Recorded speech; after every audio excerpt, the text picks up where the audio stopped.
Sir, my name is Orlando Gutierrez Bornat. I represent the Assembly of the Cuban Resistance. It's the main coalition of pro-democracy organizations in the Cuban exile community.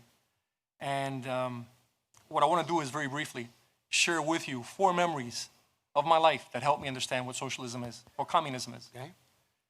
First of all, I want to thank God for this opportunity for many different reasons.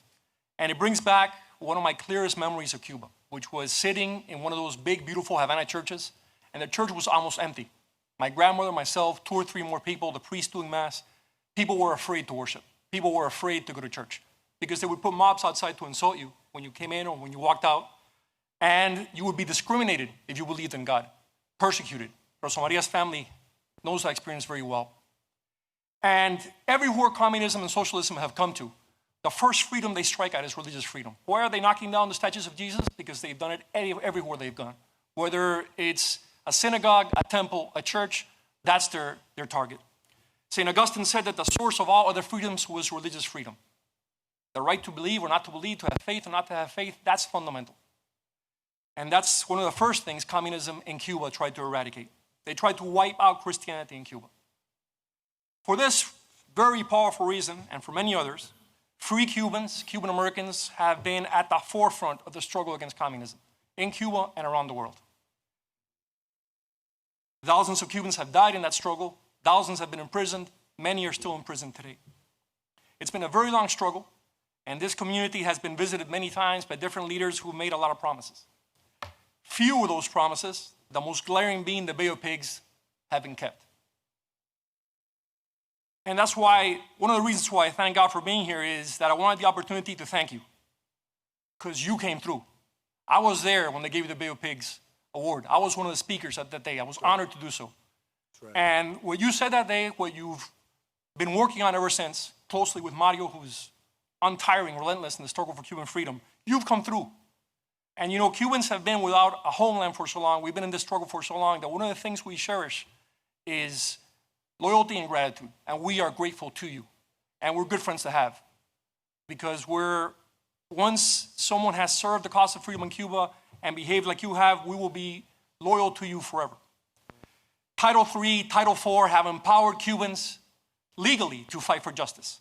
The strategic sanctions aimed at the military and the intelligence and security sectors have weakened them. That's why we've seen in the past months, in the past few weeks, protests against this regime in Santa Clara, in Moa, in Holguin, in key cities in Cuba.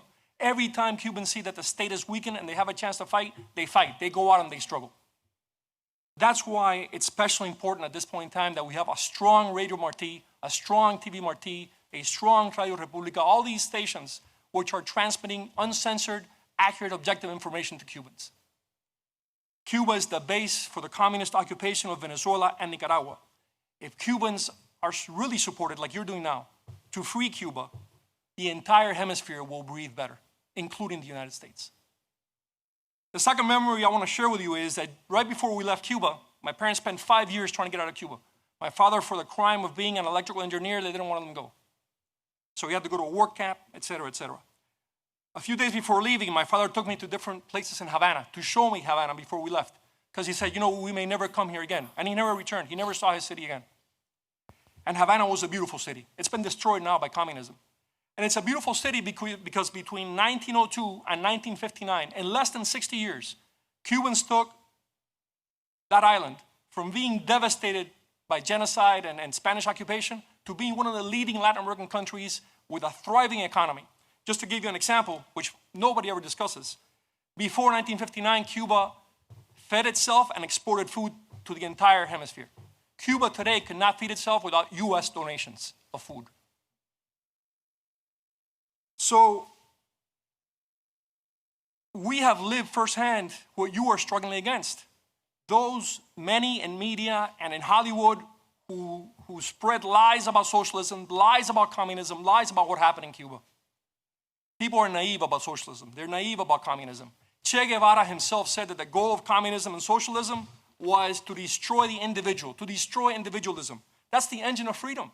That's the engine of prosperity. Compare Cuba today with Israel or with Taiwan. And by the way, this community also thanks you for your support for Israel and Taiwan. Look how those countries are doing. Same size, very similar to Cuba. They've prospered. Cuba has collapsed. So my last memory is the 24th of February of 1996. 4 Cuban Americans were massacred over international airspace, trying to help people who were escaping Cuba in rafts. We urge you to consider the indictment of Raul Castro for that massacre, and that the regime be tried in an international tribunal, a Cuban Nuremberg, for the crimes against humanity, like that massacre and many others that it has committed. That regime must be removed. They won't do an opening. They won't do elections. It's a regime which will remain in power until the Cuban people have the support to take it out. And what I want to end with, the last memory, is I was my grandfather's only grandson. Big family, only grandson. Before we left Cuba, my father went to see his father. And my grandfather said, without hesitation, get him out of here. Take him out of here. There's no place for to grow up. I want him to be a free man. I'm very proud to be American. I'm very proud to be Cuban because I have a debt with him. I have a debt with my parents, with my grandparents, and with this country. So count on us. There should be a task force to educate Americans about socialism and communism. And we're here to fight for Cuba, but also for the United States. Thank you so much, and God bless you. Thank you very much. Great job. Thank you. Please. Go ahead, please. Yes. Sure. I'm very sure. Listen, before I start, I need to first thank you for your sacrifice and the job you have done. And I also want to make sure that we understand that you are surrounded with very good people here in the state of Florida. And just to mention a few, we have the best governor and lieutenant governor in DeSantis and Jeanette Nunez. We have the best 2 senators in Mario. Mario is a congressman, but the 2 senators, Scott and Marco, the best congressman for sure. Guy sitting to your left, my dear friend. And I cannot forget somebody who is just being promoted very recently, or I hope he gets vetted in front of the Senate, our dear Carlos Trujillo, a very young man with a tremendous future. Thank you very much because you have selected those people, and I assure you they will be eternally loyal to you, and they have your back. I assure you of that. Now, my story is very simple. We always talk about socialism. Socialism is nothing but communism during Halloween. There's no such a thing as socialism. America has always been the most socialist country in the world. We're definitely the most generous. Look at the people in this table. Look at our backgrounds. Just think that in 1961, as a 13-year-old, by myself, in my way to Spain, I wasn't even coming here. I arrived in this great country, and almost 60 years later, I'm sitting next to the President of the United States, talking about the American dream, the only country in the world, no other country in the world, that you can start a business from the trunk of your car. And within a very few years, with hard work, commitment, and all the core values that we learn from this very culture of ours, we can become very important to our future. We can become those people who make the next generation better than the one before. This is the only country. Why do you think you had to close the borders? Because everybody in the world wants to come over here. Nobody's ever forced to come over here. We come over here, in my case, because my parents chose that I would not be indoctrinated by the communist country, by the totalitarian country, by the totalitarian regime. They don't educate children. Absolutely not. And this is something that we need to understand. what is happening in our backyard today, I experienced as an 11-year-old. I remember vividly all the promises that a guy named Castro gave and how 99% of the people swallow the pill.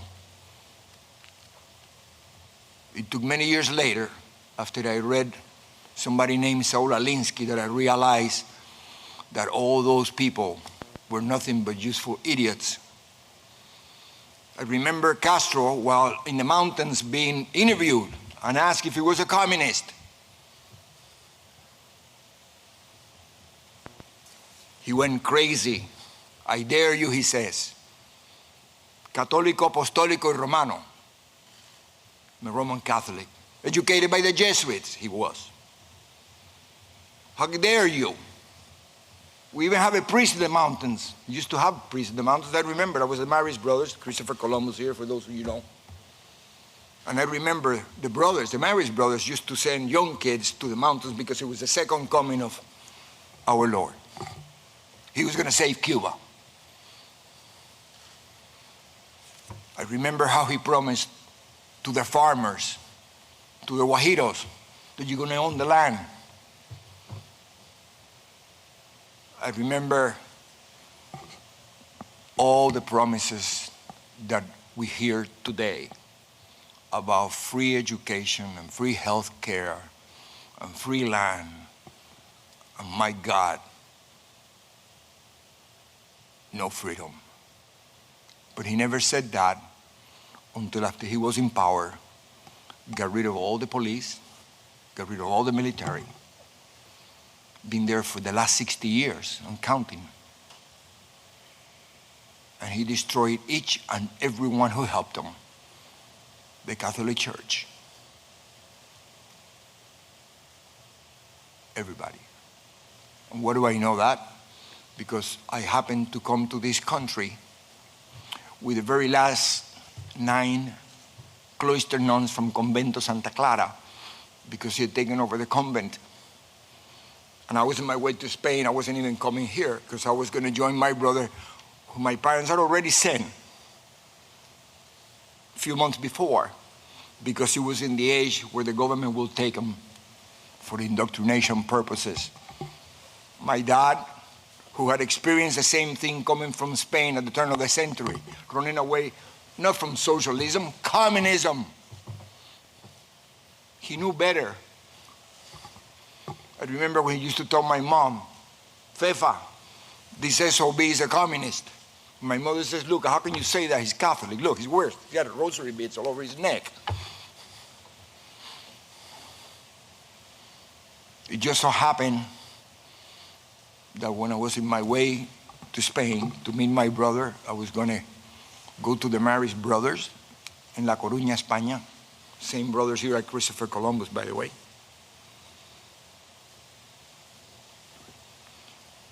My brother died, and I was kept in this country. Greatest blessing I ever had. But imagine what happened to mom and dad. One day, you lose both kids. This is a family who had never been involved in politics. My father came at age 18 from Spain, running from communists. By himself, never went back. After a long, long life of sacrifice, when he was about to enjoy the fruit of his labors, just like a president that is helping us today, because he could have been just having a good time, one of his many beautiful golf courses, I know. But yet he gave up enjoying the fruit of his labors to do this. So did my dad. That's why I love you. Exactly the same. So when they're about to do that, from one day to the next, they end up in this country with the shirt that he was wearing on his back. And Little Maximo have been here already 4 years. But thank God for Pedro Pan. Talking about socialism, Catholic Church, 14,000 kids who came like me in this country without parents. And we were provided an opportunity. This is what makes our country great. They didn't give me free nothing. They gave me the opportunity. That is the most valuable thing in the world. Now, when I said they didn't give me any free something, please understand that at 13 years old, I had to be provided with a home. I had to be provided with food and an education. That is socialism. That's Americanism.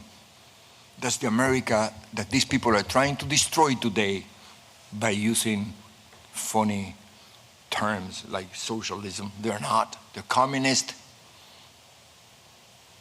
Don't ever forget that. I know our president understands that because he knows. He's been all over the world, and you're surrounded with great people, very loyal people. And we have our back. I remember the first time I gave a little speech about something like this, tell him about I came from Cuba and all, blah, blah, blah. I remember this is around October 2016.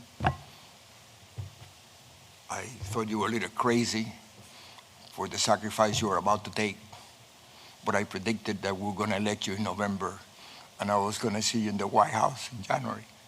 Thank you very much. Because of the situations right now, I cannot give you a hug otherwise. Thank you very much. And I want to leave you with one last thing.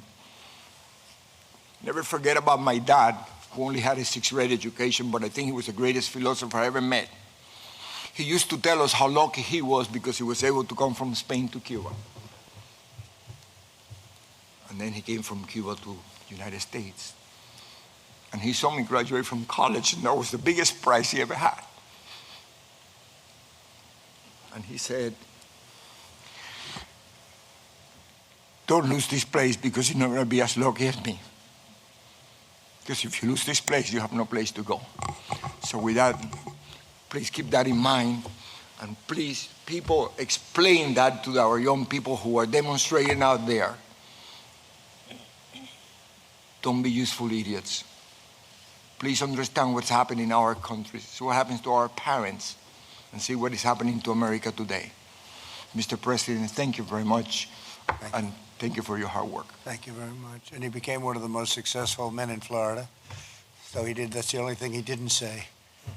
But he did, and he's a great gentleman. Thank you very much. That's very nice. And now that you've cut everyone else down to about 1 minute, we appreciate that. Okay, do you mind? I Okay, asked let's that. go. I asked that, and you know. Okay, thank you very much. Appreciate it. Thank you, Mr. Thank you. President. My name is Lourdes Ubieta, and I've been working in the media for over 25 years in Venezuela, Latin America, and the U.S., and I'm an immigrant and the victim of socialism, not once but twice. I was born in Venezuela to exiled Cuban parents who escaped the Castro communist tyranny and made a very successful life in other times, prosperous, but always generous Venezuela. For every single Venezuelan life changed when socialist, corrupt, golpista Hugo Chavez came into power in 1999. After 2 decades of socialism in Venezuela, the country is destroyed. We are a poorer society with a failing purchasing power that limits the market for almost everything. 79.3% of Venezuelan families can't afford the basic food basket. Child mortality has dramatically increased. More than 500,000 households live in ranchos, what we call like favelas. Just 1 out of 4 homes, Mr. President, has running water every day. Just 1 out of 10 homes has power every day. Out of 7.8 million children in the country, 40% report difficulties to attend school for problems with water supplies, blackout, no food at home, lack of transport, or lack of teachers. In conclusion, around half of the more vulnerable population can complete 12 years of school or graduate, which will help in some way to reduce the risk of remaining in poverty. We are 28.4 million people because about 5 million of us are abroad. Migration made us not only fewer, but older. We have more senior citizens, more fragile in terms of health and productivity. Our society is therefore less able to produce wealth and more in need of different ways of assistance. This is the reality, Mr. President, of 6 out of every 10 Venezuelan families. This number places Venezuela as the poorest country in Latin America and the Caribbean right now. Chavismo destroyed the economy, our internal capacity to produce food and basic services. It ravaged the oil industry to the point that we can't even produce our own gasoline. Above all this, Mr. President, transnational organized crime controls Venezuela. Drug cartels, Colombian guerrillas, international mobs, and Iranian-financed terrorists operate freely under the Chavista regime with the Cuban agenda. How, Mr. President, a hungry, broken, and sick country that has tried everything to get rid of this criminal regime, bathing our streets with the blood of the youngest, our political prisoners, exiles, tortured, and disappeared under the dominance of organized crime, how can they relieve themselves from this nightmare? You have been the only president who has stood firm against these criminals. Neither President Bush, much less President Barack Obama, I have to say, who privileged his relations with the Castro tyranny by sacrificing the Venezuelan democracy. They did nothing for Venezuelans to regain their freedom. Venezuela is kidnapped by the organized crime. Your actions, President, are the only hope for Venezuelans who wake up every day, let me tell you. Every day they wake up looking at social networks to find out if there is a new measure by Donald Trump against that genocidal regime. Other than that, Mr. President, the greatest enemy of our Christian Jewish civilization is the Iranian regime. As you know, Mr. President, the Iranian regime is the main ally of the criminal regime in Venezuela. They are not longer in Asia. They are here, 2.5 hours flight from Miami. The Iranian regime has its base on criminal operations in Venezuela, and that represents an imminent danger to the security of the USA and all of us US citizens and Americans. Today, I ask you not to leave Venezuela. Each minute that passes is one of the greatest suffering for Venezuelans. Accelerate, Mr. President, the freedom of our country. At this moment, only a leadership like yours can finally achieve the freedom of Venezuela. On behalf of the Venezuelans, my family and my own, thank you very much. Thank you very much. Thank you very much, Mr. President. Beautifully stated. Thank you very much. We're working very hard. You know that, okay? I know, Mr. Thank you President. very much. Thank you very much, and thank you very much, Mario. Congress Mario Diaz-Balart, he has been the best friend that we could have also the Venezuelan community. Thank you very much. Thank you, very much. President. Great job. Yes. Mr. President, it's a great honor to be here, to see you again. My name is Mario Bramnick. I'm a local pastor in South Florida. We also have the Latino Coalition for Israel, following your great work of moving the embassy, and you've been the best friend of Israel that Israel ever has had. Also had the honor of serving on the National Hispanic Advisory Council for 2016 with Jenny Korn, and now on the Advisory Board of Latinos for Trump. I cannot express our gratitude for the sacrifice that you and your family have made for our nation. And as has been shared here, all of the enemies of America are rising inside of America and globally to defeat your presidency in 2020. We can see, because of what God is doing in your life and over your life, it is God's hand as a modern day Cyrus that's upon you. We are so grateful. I was born in Cuba, and we fled communist Cuba to come to America for the American dream. In 2016, after 8 years of Barack Obama, we were afraid what we fled from was coming to the shores of America. And now we're being told that Barack Obama and Hillary Clinton are moderates compared to the new Democratic Socialist Party of Biden, Ocasio, Saunders. I mean, I think we should have a go fund trips to Venezuela and Cuba to see how good socialism would be for our nation. It's unheard of. None of us here would have ever imagined that we would be seeing what we are seeing here now. I mean, it's really the socialist, anarchist, anti-Christian party. The only good thing is that the American public has a clear description of what we're up against. The Castro government murdered my wife's father when she was 5. We visited Cuba a year ago, and there's such poverty and misery where professionals make $80 a month. There's shortages of all kinds of food, and they live in buildings that would be unsafe structures here in America. Thank you for cracking down on the Castro regime and reversing Obama's détente. We as Cuban Americans are grateful and applaud that action. Under a Biden administration, he would undo that action and begin to support the communist regime. Thank you. Before COVID-19, we had the best record Hispanic unemployment of 3.9%, lowest poverty rate amongst Hispanics, and the Hispanic median income was best than ever. We're seeing an amazing economic turnaround, and you, Mr. President, are our best hope to make America great again. There's no one else that can do what you did, and we know you're already doing it now. And I've been with you so often. We love you. Te amamos mucho.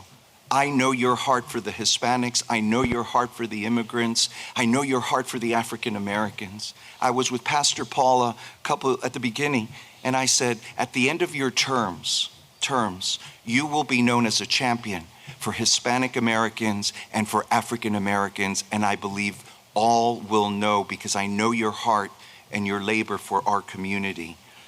Thank you. We had the honor of being with you yesterday at the Rose Garden for your new White House Hispanic Prosperity Initiative, empowering Hispanic Americans to prosper and giving us the opportunity for each to achieve the American dream. We as Cuban Americans loved President Reagan. Many of us became Republicans during the Reagan era because of his strong stand and strong economics. But I believe that you are the best president for our community in the history of our nation. And we do see God's hand upon you. We applaud the U.S.-Mexican trade agreement, what you're doing with Mexico, what you're doing with Central America. And I believe that Cyrus mantle over your life, also in a sense, the leadership. In our organization, we deal with heads of state in Latin America on their move of their embassy. They're all looking to your leadership, to the Vice President, to this administration. And really, there's so much in the balance. And I'll end with this. We were at a White House dinner, and I said, Mr. President, we pray for you. There's a bullseye on your chest. And there's a terrible attack against you, your family, and what you have to endure. And we're praying for you, for the First Lady, and for your family. But it's not so much an attack against you. It's an attack against the soul of our nation.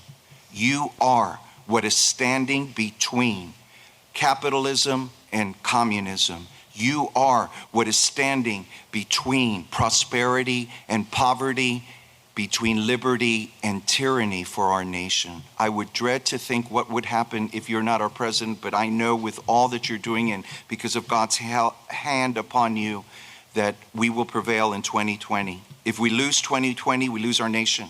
Our freedom of speech, our freedom of religion, as was mentioned, and our freedom of press, and yet there's a complicit press not realizing what they're supporting, they're going to lose their own rights. It's 1776 all over again. And we are here with you, praying for you, mobilizing to make sure that we don't lose our nation.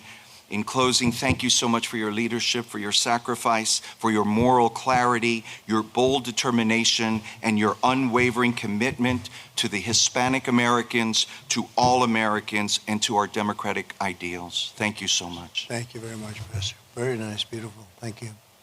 Thank you. Please. Thank you, Mr. President. My name is Lorenzo Di Stefano. I was born in Caracas, Venezuela, and I have a bachelor's degree in administrative science. In Venezuela, I started my family and worked professionally in the insurance business. In the year 2000, I had an opportunity for my business to grow, and political change in Venezuela was emerging. So I decided to move my family to the United States under a L1, L2 visa. The initial idea was to stay 4 to 5 years here in Miami, then return to my country. But due to the political disaster in Venezuela, we decided to choose an American residency and stay in Miami. I was lucky to invest in the gastronomic field, which was a hobby for me, but it became a reality, and so I was one of the owners of El Arepaso.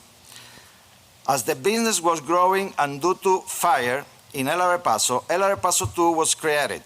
And in less than a year, the partnership dissolves, making me the sole owner of El Arepaso 2. I was there that my true feelings towards Venezuela emerged. I started to participate and get more involved with the problems that my Venezuelan brother and sister live day in and day out. I always tried to help and give the best I could give from Miami. I saw how sad my Venezuelan brother and sister were of leaving Venezuela, even though fleeing insecurity and hunger. Those who had the possibility of arriving in Miami didn't know where to go, how to invest or work. In short, many of them looked for help in my business, and there were always people who could help them, making El Arepaso 2 the Venezuelan Versailles. Mr. President, Venezuela was a paradise. It had everything, and unfortunately, the mistake was made to choosing a president who would guide the country to Castro communist terrorism and drug trafficking. With this topic, I could exceed my time. Therefore, I want to conclude with the following. Mr. President, Venezuela is already having socialist and communist problems. On behalf of all my Venezuelan people, American Republican, I ask you not to allow this to happen to the United States of America, and to please continue with more sanctions and more economic pressure on Venezuela, since we all know that a humanitarian intervention is not easy to exercise, but neither impossible. God bless you, God bless America, and thank you, Mr. President, and Trump for more years more. Thank you very much. Beautiful. Thank you very much.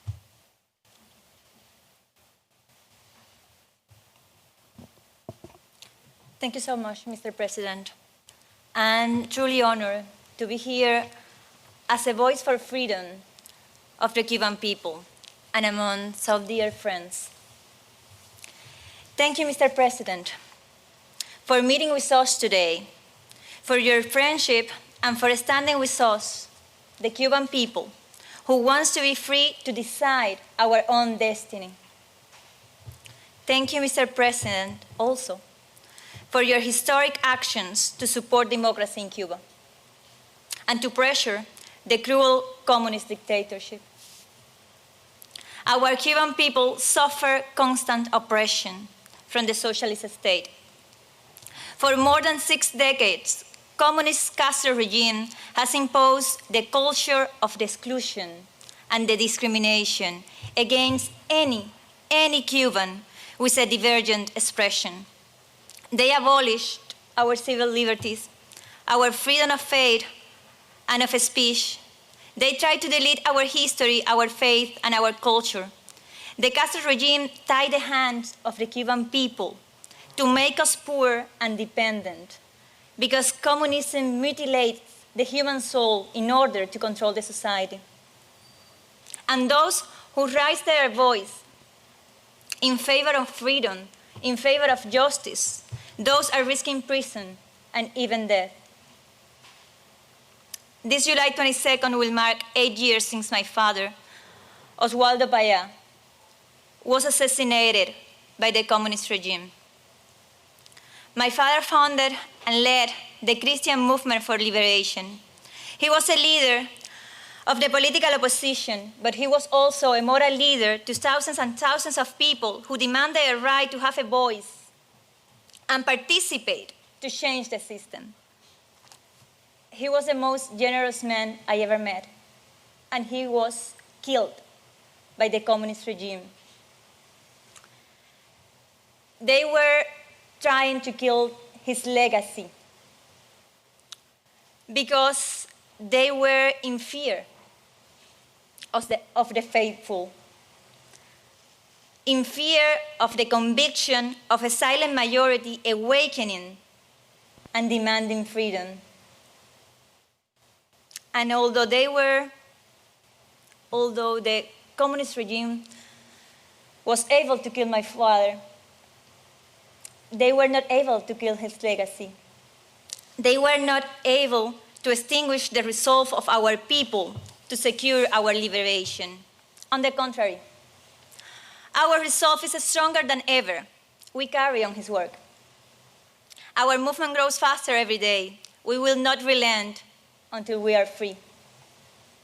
We are going to finish what he and many others started. I'm a freedom fighter, but there are many of us among Cuba and in this table also. And I know that you, Mr. President, you are also a fighter for the freedom of the United States and the freedom of the world. Mr. President, I invite you to join me in commemorating July 22nd to honor the victims of communism in all the Americas, to honor all of those who have fought and died defending democracy in Venezuela, in Nicaragua, in Cuba, and in other parts of our continent also. It is important, it's vital to raise our voices to call for liberation of the political prisoners and to stop the impunity of the Castro regime. The same impunity that Castro felt when he killed my father, thinking that the world was not going to react. Mr. President, Cuba is in crisis. Families are living through a deep humanitarian crisis and political repression, a crisis caused by the existence of a corrupt and criminal regime, a regime that has nothing to offer to their own people but repression and violence, and that's what they are implementing right now against the citizenry. People are being detained, threatened, stripped from their cell phones, even physically assaulted, beaten up in the streets, taken to prison, simply for taking a photo in the streets or posting in social media. That's the level of fear and the weakness of the Castro regime right now. This is why your solidarity and the humanitarian help and the economic opportunities that Cuba needs should be directed only towards the Cuban people, preventing intervention from the regime, because the repressors should be cut out. We count on you, Mr. President, to continue shutting down all of the dictatorship sources of funding, which it uses to sustain the Cuban military, its apparatus of oppression, and its narco-terrorist activities. Mr. President, this hemisphere has paid a high price for tolerating 6 decades of Castro communism in Cuba. A regime that has caused the end of the democracy in Venezuela and in Nicaragua, and the largest refugee crisis of our lives. It is time to end it. The regime that infiltrated societies to spread chaos, hate, and division, and destabilize They are democratic governments throughout the hemisphere and also here in the United States. Throughout the use of propaganda, the communist ideology has contaminated the minds and soul of young people in Latin America and in the United States. It is time to tell them the truth. President Trump, this dictatorship threatens peace and security of the continent. As you know, they are involved in criminal and terrorist-related activities, drug trafficking persons through the communist medical brigades, corruption, providing sanctuary and support to terrorists. Mr. President, I encourage you to indict Raúl Castro, Díaz-Canel, and all top officials of the regime. And very importantly, I encourage you to designate the Cuban military, its intelligence services, and the Cuban Communist Party as foreign terrorist organizations because their relation with the crime and the narco-terrorism threatening the region. Our movement, Cuba Decides, is a national and global initiative to force the Cuban regime to submit to the will of the people and leave.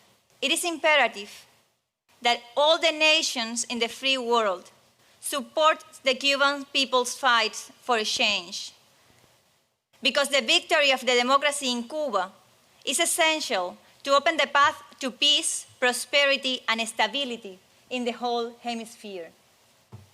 Mr. President, my father, in a letter to the Congress, to the United States, he said that we Cubans, we want to be free and we want to be friends with the American people.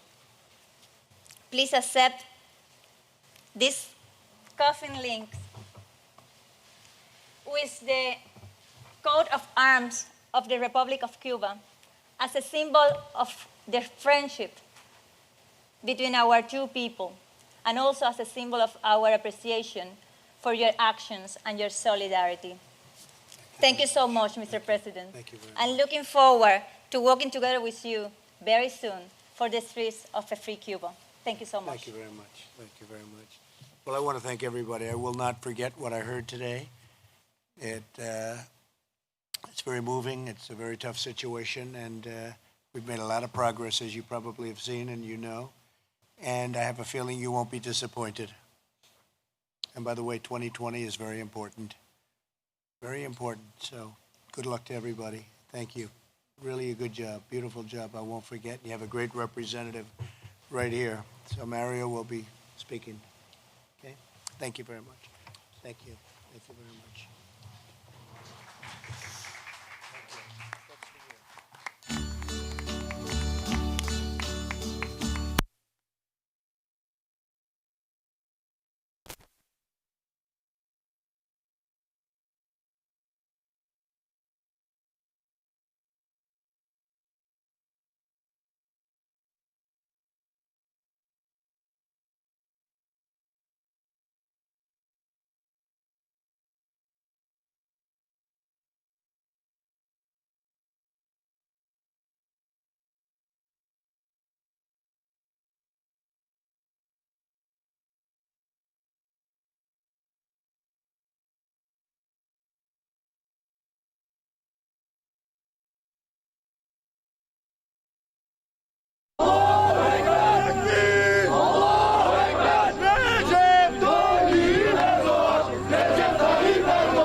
Ama bu verilen kararın da aslında yine